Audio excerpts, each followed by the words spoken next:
William Ruto leaves 2027 re-election bid to God. Venye ataamua ndivyo itakuwa, quote unquote. Welcome to my YouTube channel. If you are new here, kindly consider subscribing. Don't forget to like, comment and share our videos. President William Ruto said he could accept whatever outcome emerges from the 2027 general election. The president urged citizens to stop panicking over 2027 politics, saying the country should trust in God's plan regarding leadership. Ruto's remarks come amid growing coalition talks and accusations that the government could try to influence the next polls. The head of state delivered one of the most candid statements yet, telling Kenyans to stop panicking about the 2027 polls and instead trust in God's plan, even if it doesn't include a second term of him.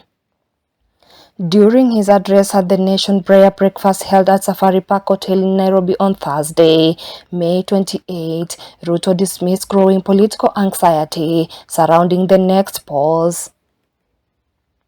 The president exuded confidence, assuring the country that the upcoming elections would be peaceful, free and fair. Ruto, who has recently come under pressure from critics and opposition leaders accusing his administration of allegedly positioning itself to influence the 2027 vote, maintained that his government could not interfere in the democratic process. The president said his focus remains on fulfilling the promises he made to Kenyans and driving the country's transformation agenda before the next election cycle begins. And I quote, "Between now and the next election, we will drive the transformation of this country, and we are going to have elections, and they will be peaceful. There will be no violence, and they will be free and fair. Yes, they will be free and fair, because what God has decided, no man can change," the president said. The National Prayer Breakfast brought together senior government officials, lawmakers, religious leaders, members of the Democratic Corps, and representatives from various sectors. In an apparent response to growing speculations about the political tensions ahead of 2027, the president urged the Kenyans to remain calm, saying there was no need to panic.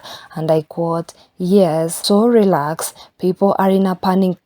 I don't know, so yes, so relax. People are in a panic. I don't know. Ile Mungu ameamua ndio itafanyika. Yes, si namna hiyo. Kama Mungu ameamua Ruto will get a second term, he will. Kama Mungu ameamua vingine, that is what will happen and we will move on as a country. Yes, so relax. Hakuna problem," Ruto stated.